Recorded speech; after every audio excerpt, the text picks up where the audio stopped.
Tout de suite, le JT.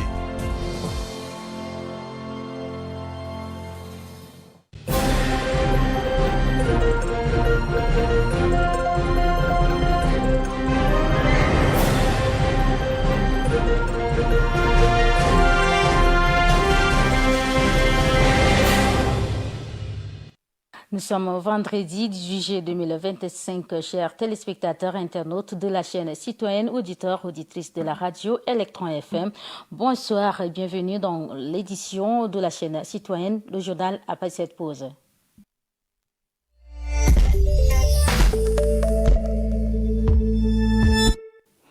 Le ministre de la Sécurité publique et de l'Immigration, le général Ali Hamad Agabash, a effectué une visite sur les lieux d'enrôlement et d'enregistrement des véhicules. C'était ce matin à Sabangali et Paris-Congo. Il est accompagné de son conseiller à la coopération internationale. L'objectif de cette visite est de s'enquérir du déroulement des opérations. Oumana Filbert signe ce reportage. Aussitôt arrivé sur les lieux d'enregistrement et d'enrôlement des documents administratifs des véhicules, le ministre a effectué une inspection minutieuse. Il a échangé sans détour avec les agents du système national de la police, de l'immigration et de la sécurité, ainsi que les usagers. Si la démarche est saluée, le ministre n'a pas omis de pointer du doigt certaines insuffisances, notamment des structures d'accueil qu'il juge perfectibles. Il a exigé une révision rapide des installations pour plus d'efficacité. Le ministre poursuit sa tournée au centre d'enrôlement de Paris-Congo où il constate également le déroulement du processus. Partout, même engagement, même engouement et les mêmes exigences. Rigueur, transparence et sérénité. À l'issue de sa visite, le général Ali Hamad Agabash fait une déclaration claire. L'enrôlement des données administratives est une nécessité. C'est un outil crucial pour identifier les fraudeurs et lutter contre la circulation des faux documents. Cette opération est obligatoire pour tous, sans distinction. Elle relève de la sécurité publique nationale. Tenant compte des doléances des usagers, notamment les petits propriétaires, le ministre a accordé un délai supplémentaire de 2 semaines, mais uniquement pour les petits véhicules. Les gros porteurs restent soumis au calendrier initial. Avant de quitter le lieu, le ministre a lancé un appel à la responsabilité citoyenne. J'exhorte chacun à se faire enregistrer dans les délais. Il va de la sécurité de tous. Le système national de la police, de l'immigration et de sécurité poursuit ainsi sa marche vers un système plus fiable et sécurisé où chaque véhicule est identifié, chaque document vérifié, où l'État reprend le contrôle sur un secteur longtemps laissé à la dérive.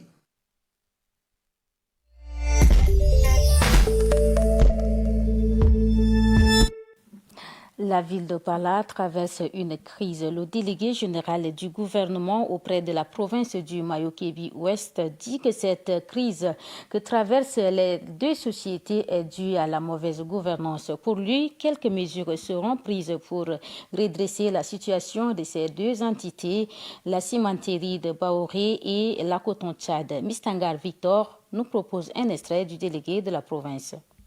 À vrai dire, c'est la malgestion. C'est la malgestion, c'est une question de malgestion et une question de suivi aussi. C'est ça qui n'a pas laissé ces deux sociétés-là quand même prospérer ou bien s'épanouir. Mais je pense qu'avec le nouveau paradigme qu'on avait changé, c'est-à-dire qu'à chaque société, nous avons mis un comité où le délégué qui est le président assure. Coton-Tchad, ça va, ça commence à marcher, mais la cimenterie, jusqu'à là, sa position est ambivalente. Nous ne savons pas qu'est-ce qu'ils veulent liquider ou bien démarrer. Nous n'avons pas encore beaucoup de nouvelles sur cette société où tout le monde sont partis et il reste que les bâtiments et quelques engins dans la société. Par contre, le Coton-Tchad s'avance à démarrer et nous avons mis un comité de sécurité pour un petit peu empêcher les gens de voler les engrais ou de vendre les engrais d'une manière frauduleuse.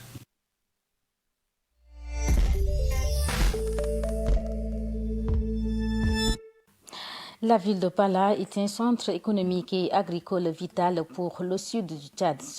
Cependant, comme de nombreuses autres provinces du pays, elle est confrontée à un défi persistant du manque d'infrastructures de base. La crise énergétique et le problème d'eau semblent frapper à plein fouet la population. Diana Nepidimbaï, notre envoyé spécial. Accès limité à l'eau potable et à l'électricité. Ces deux secteurs vitaux impactent directement la vie quotidienne des habitants et freinent le développement économique local. Mais pour la question d'eau, le délégué général du gouvernement auprès de la province du Mayo-Kébi-Ouest se dit satisfait des avancées faites pour pallier la question d'accès à l'eau. Quand je suis arrivé, il n'y a pas d'eau. J'ai appelé le ministre Kanabé. C'était un homme de terrain. Et nous avons essayé de mettre en place avec lui un mécanisme. Et là, nous avons essayé d'échanger d'abord les tuyauteries, tout ce qui est canalisation dans la ville. Et de deux, on a augmenté les châteaux.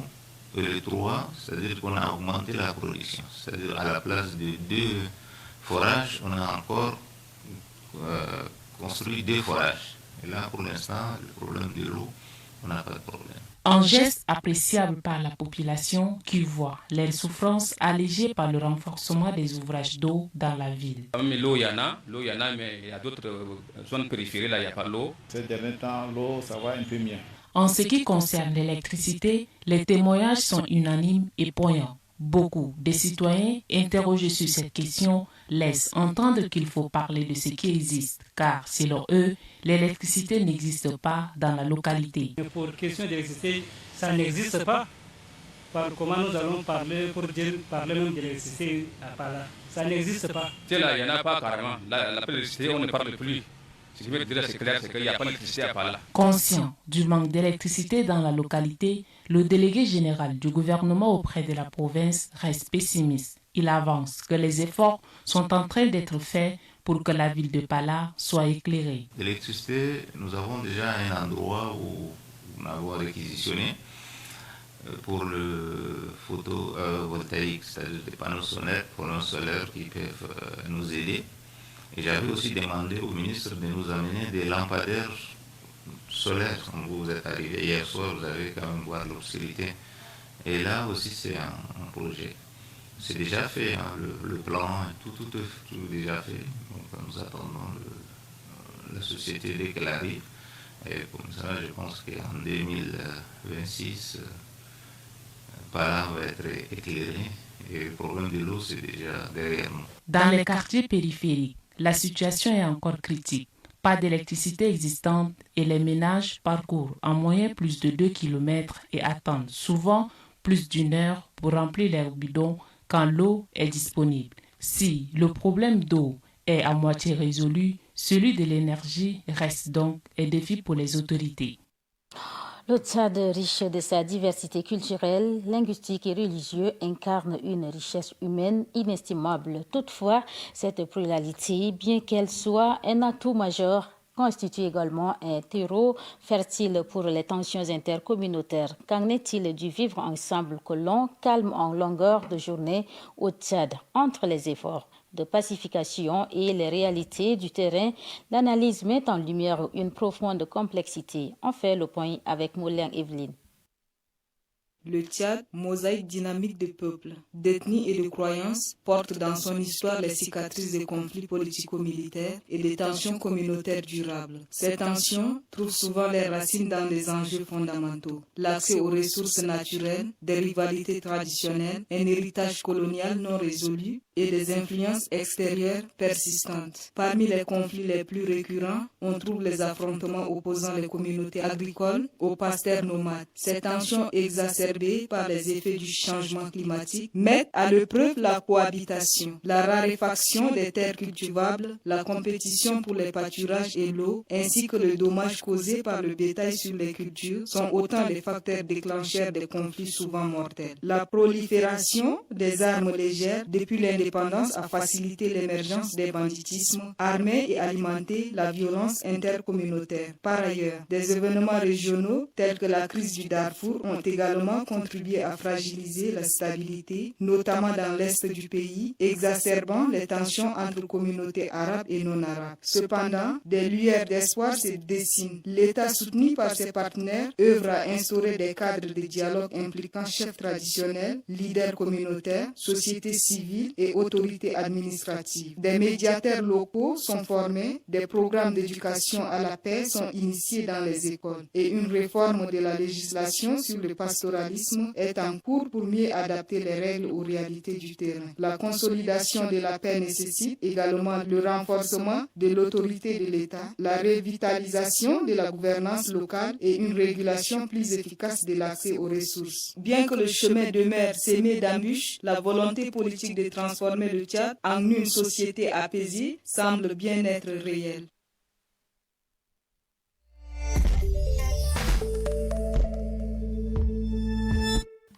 De la société parlant santé, la bilharziose est causée par des vers plats qui infectent les humains et certains animaux. Les larves de ces vers sont présentes dans les eaux usées et peuvent facilement pénétrer dans le corps humain. Chanel Alao nous en dit un peu plus. La bilharziose, également connue sous le nom de schistosomiase, est une maladie parasitaire qui affecte des millions de personnes en Afrique, notamment au Tchad. Cette maladie est transmise par plusieurs causes, comme le souligne Dr Dungo Momna Nelson. Parlant de la bilharziose, c'est une maladie parasitaire. Selon la fréquence, c'est la deuxième pathologie parasitaire après le paludisme. C'est une maladie qui est causée par des vers, donc appelés les schistosomes. Comment est-ce qu'on les rencontre? Les eaux, par exemple, les fleuves qui sont peu profondes, les marigots, les bassins de rétention. Maintenant, on a ce qu'on appelle les périmètres irrigués. Donc, ça veut dire que les gens qui se lavent, soit dans de l'eau douce, peut-être peu profonde, que ce soit dans les selles ou bien dans les urines, ils viennent déféquer au bord du fleuve, au bord des marigots. Les germes vont se déverser dans la mare ou bien la rivière, et puis les œufs vont se multiplier. Maintenant, quelqu'un qui vient se baigner dans cette eau, les germes vont entrer en contact avec sa peau. Le Tchad est l'un des pays les plus touchés par la bilharziose en Afrique. Les régions les plus affectées sont celles qui bordent les lacs et les rivières, notamment le lac Tchad. Les communautés rurales et les enfants sont les plus exposés à cette maladie. La bilharziose peut faire par an des centaines de milliers de morts. Et dans nos contextes, comme vous voyez, les gens n'ont pas de latrine, les gens défèquent quasiment à l'air libre, les gens ils se lavent dans les marigots. D'abord, il faut commencer par l'hygiène. Quand on dit que la maladie est liée par exemple au péril fécal, premièrement, il faut éviter de déféquer à l'air libre.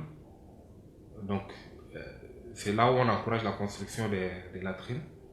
Et si les gens font les besoins dans les latrines, c'est déjà une mesure préventive. C'est un défi pour le gouvernement tchadien d'éradiquer cette maladie, notamment le manque de ressources financières et humaines, la difficulté d'accès aux zones rurales et éloignées et le manque de sensibilisation et d'éducation des populations à risque. Il est donc important de sensibiliser les populations à risque et de prendre des mesures pour améliorer l'assainissement à l'eau potable.